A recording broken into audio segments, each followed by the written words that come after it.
As I said, I'd like to look at the words of Balaam that are found out of the book of Numbers today. He's saying, the utterance of Balaam, the son of Beor, the utterance of a man whose eye is true, the utterance of one who hears what God says. And then he says, I see him though not now. I behold him though not near. You know what you know. You ever talk to somebody and you say, yeah, but what about this and this and this? And the guy says, yeah, but I know what I know. Right?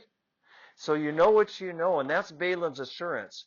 And sometimes when he says he knows the mind of God, he has a knowledge of it. And it comes to you with a clarity that's just, it bowls you over at times. When you know what you know and you know it's from God, it's patently obvious what you have to do. I was in a grocery store, for goodness sake, meditating and thinking about things, and all of a sudden it was as if God just came down and just kind of gave me a hug and gave me a clarity and understanding of what I needed to say or do in a certain situation. You know what you know. But it's not always that way, is it? Often I have this thing that, like the writer says, what Balaam says here, I see him though not now, I behold him though not near. Sometimes God seems like he's asleep to me. Or sometimes God is like the darkest, darkest night without a moon or stars, like in a deep, dark cave, and I'm on my own. You ever had that feeling? You don't know what you don't know.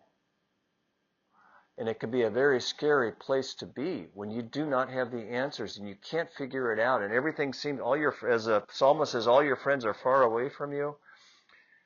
But when you feel that way, you get another answer. Sometimes you don't know what you do know. Because really, ultimately, this is what happens. And I experienced this with a friend of mine. He's my spiritual director. He's a monk. And we were talking, and he said, Jeff, have you ever noticed that sometimes you don't know that God has been there, has kissed you on the lips, has given you these gifts until he's gone again? You ever had that experience where you're in the midst of everything and all of a sudden the clouds part and everything is okay, and you say, well, how did that happen?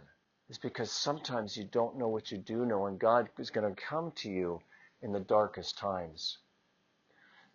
We obviously know of John of the Cross, St. John of the Cross. It was his feast day yesterday, and he talked about this extreme darkness that sometimes saints go through. Mother Teresa went through this, where God seemed to be distant, where she wasn't feeling his presence. She says, where is God when I'm going through all this? And the ultimate answer is that God has always been there.